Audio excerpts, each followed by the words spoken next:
Hello बच्चों, आप सभी का स्वागत है मेरे YouTube चैनल सरल हिंदी पाठशाला में।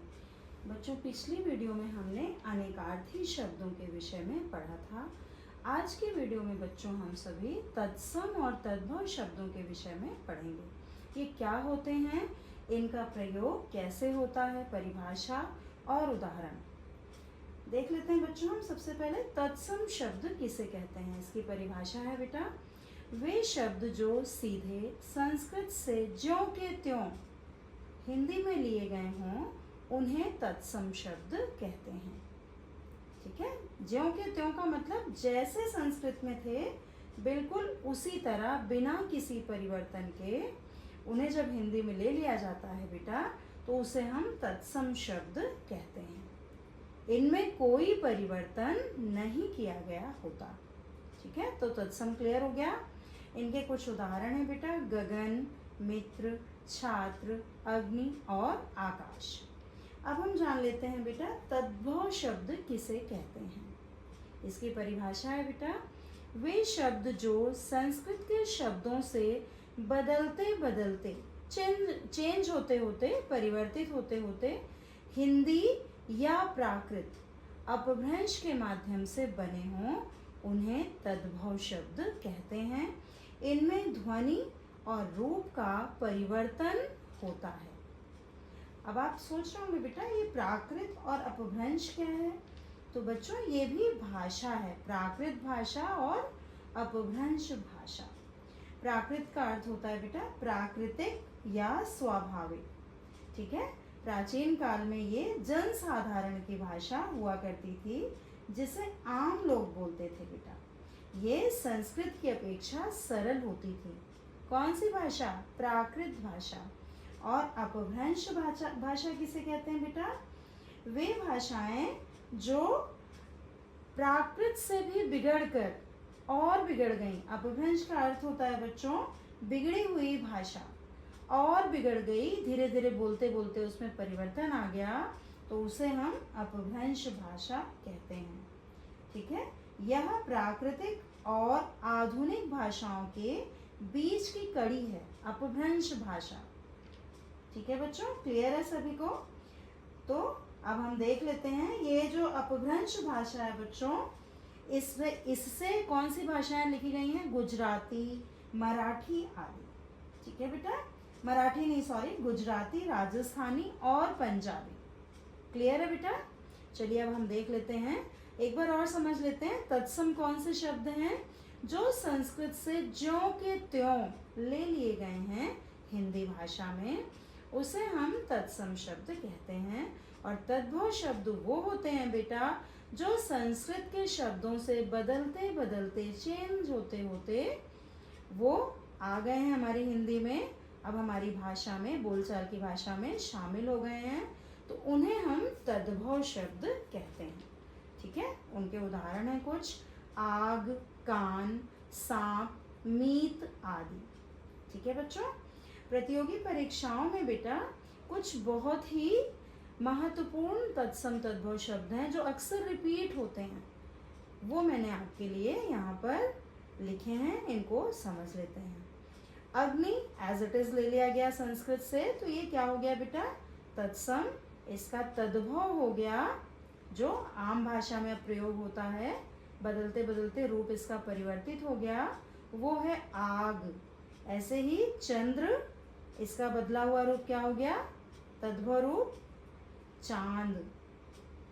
अग्नि का आग, चंद्र का चांद, सूर्य का सूरज, इष्टिका का ईंट, कर्पूर तत्सम का तद्भव बन गया कपूर, और कुष्ठ जो है तत्सम इसका बन गया कोढ़। ऐसे ही कुक्कुर जो तत्सम है बेटा उसका बन गया कुत्ता, शर्करा तत्सम का बन गया शक्कर, और भिक्षुक जो तत्सम है हमारा उसका बन गया बेटा भिखारी। नेक्स्ट है बच्चों हमारा तत्सम नयन, तद्भव आँख, कर्ण का कान, ग्राम का गांव, दंत का दांत, दुग्ध का दूध, अश्रु का आंसू, हृदय का दो होता है बेटा दिल और हीर, मुख का मुंह, अन्न का अनाज, कदली का केला, हस्त का हाथ और अश्व का घोड़ा।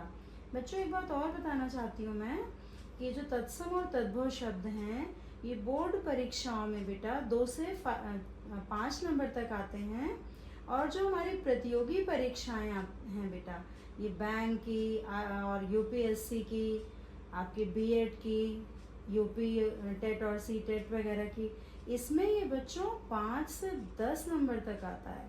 तो आप इसकी इम्पोर्टेंस समझिए और इसको बहुत ही ध्यान से 2 बार आप इसको रीडिंग लगा लीजिएगा, सुन लीजिएगा वीडियो, और आपका फिर ये एकदम क्लियर हो जाएगा। आपको दिख रहा होगा बेटा कि ये जो हैं सारे शब्द तत्सम वाले, ये बिल्कुल संस्कृत के हैं, इसमें कोई बदलाव नहीं है, कोई परिवर्तन नहीं है। और ये वाले वही हैं जो हम लोग आम रोज़मर्रा के हमारे जो भाषा है उसमें प्रयोग करते हैं। ठीक है, नेक्स्ट है हमारा बेटा कर। कर का मतलब है मतलब तद्भव है ना।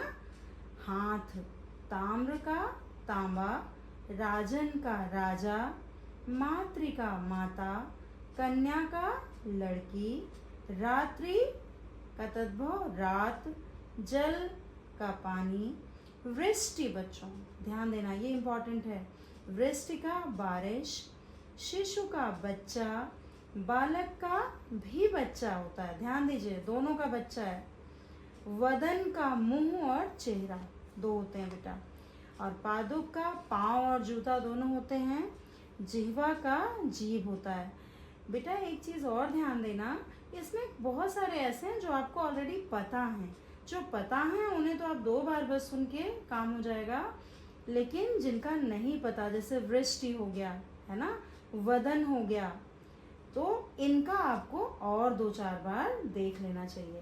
जैसे कदली का केला हो गया, हस्त का हाथ हो गया, है ना, तो ये आपको थोड़ा और अच्छे से रिवाइज करना। अगला है बेटा नख का नाखून, नासिका तत्सम का तद्भव नाक, कंठ का गला, कक्ष का कमरा, शैया का बिछौना या सैया, ये इम्पोर्टेंट है बेटा, आकाश का आकाश या आसमान, ये भी ज़रूरी है, पत्र का पत्ता, वर्षा का बरसात, नीर का पानी, ये भी इम्पोर्टेंट है बेटा, नक्षत्र का तारा, गृह का घर, माश का उड़द, उड़द की दाल हम खाते हैं, ये बहुत इम्पोर्टेंट है, इस पे ध्यान दीजिएगा, शीर का दूध, ये भी इम्पोर्टेंट है बेटा, कई लोगों को नहीं पता शीर किसे कहते हैं, रक्त का खून और मांस का मच्छ या मांस, ये भी इम्पोर्टेंट है बेटा।